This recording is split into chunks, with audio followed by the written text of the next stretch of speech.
In the majority of the main series Pokemon games, you usually don't have much to do with the Elite Four members until you get to fight them, despite the fact that they're usually some of the most powerful Pokemon trainers in the whole Pokemon universe. Oi oi tough trainers, Lance here, and today I'll be counting down the top 5 best Elite Four members.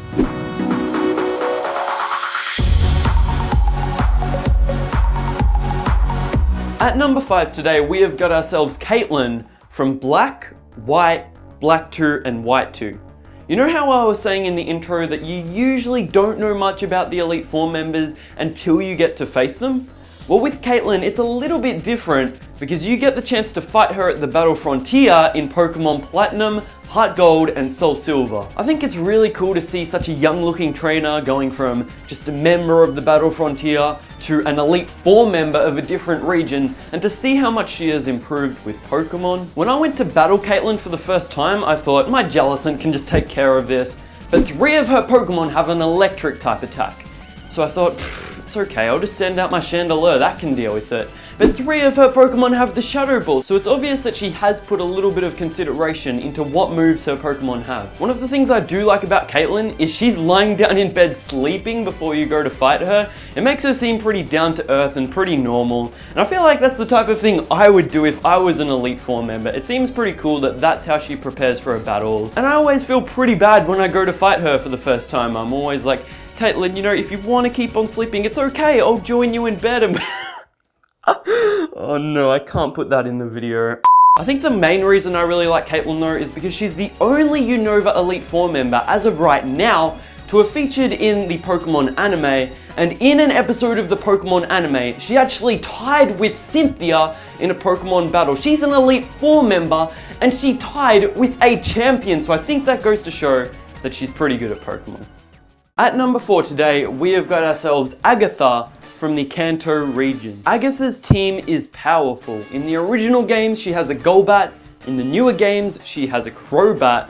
And she always has 2 Gengars. Gengar being one of my favorite Pokemon, if you didn't know. Just facing her for the first time and finally taking down her Gengar, and then having her send in a Gengar that's 4 levels higher, it just makes you think she must know that Gengar's a good Pokemon. And it's not like she even runs bad moves on her Pokemon, unlike some members of the Elite Four. In the rematch in Pokemon Fire Red and Leaf Green, her Gengar has the Shadow Ball, Sludge Bomb, Thunderbolt, and Psychic. That is a moveset I would see on a competitive Gengar. I like how Agatha has a couple of Pokemon that are partially Poison type, but not part Ghost type, when she mainly specializes in Ghost type Pokemon. One of the things I think is pretty cool about her, which makes her stand out, is her age.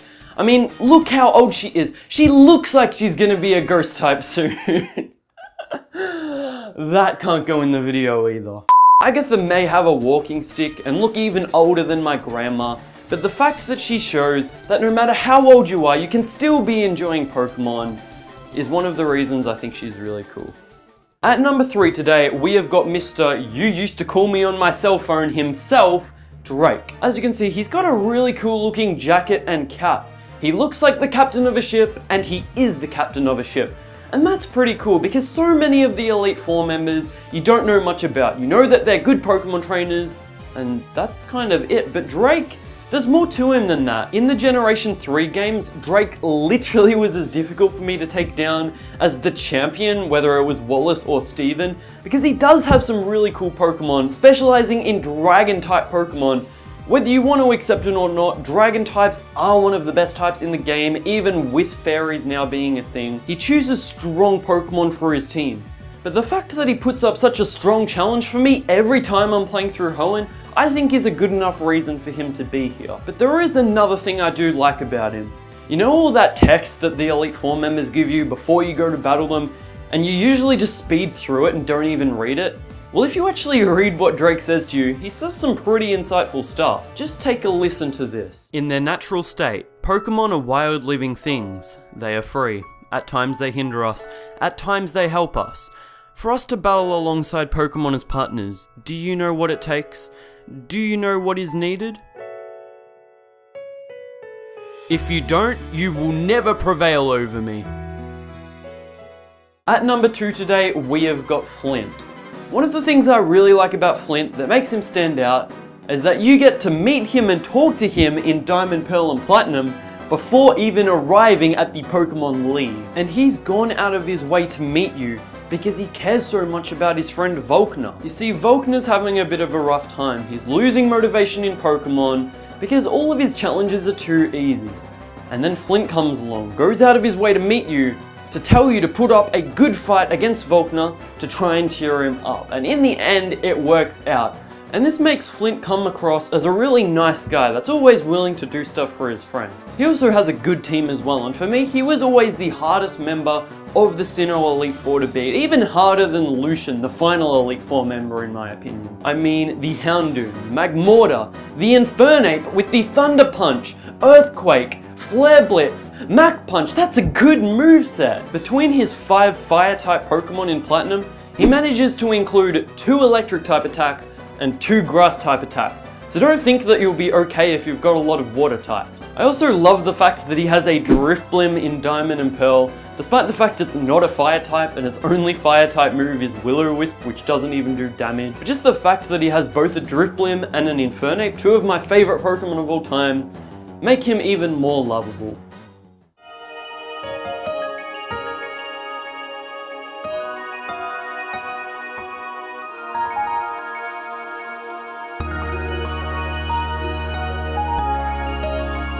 At number 1 today, we have got a very popular Elite Four member, a bit of a fan favorite. We have got Lance. Seriously? Whoa, no. It has got nothing at all to do with sharing a name with him. And because I know someone is going to ask, yes, Lance is my real name, no, I didn't call myself Lance Countdowns because I like Lance so much. As I was saying earlier, whether you want to accept it or not, the Dragon type is one of the strongest types. And if you still don't believe me, have a battle against Lance. He has some really powerful Pokemon with him, including a Gyarados, a Dragonite, and 2 Dragonair when you face him in Fire Red and Leaf Green. And his movesets are insane. He has the Hyper Beam on every one of his Pokemon. Yes, I know Hyper Beam has to recharge and it's not the best move ever, but it is a move with 150 base power, and that is a lot of base power. Speaking of powerful moves, Outrage, one of the best Dragon type attacks,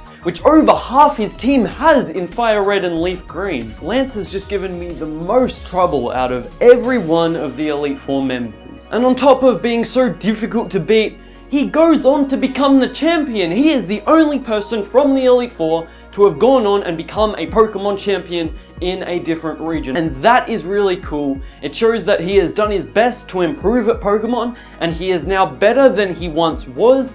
And the fact that he has gone from one of the best Elite Four members to one of the best champions shows that he is a really powerful trainer.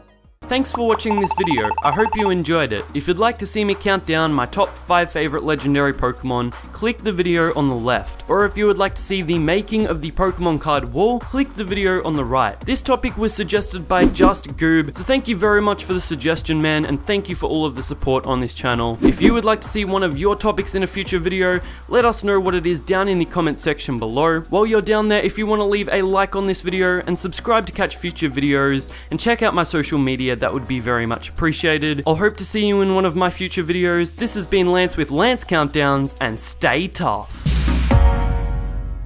At number 3 today, we have got Mr. You Used to Call Me on My Cell Phone himself, Drake. You used to call me on my cell phone, late night when you need my love.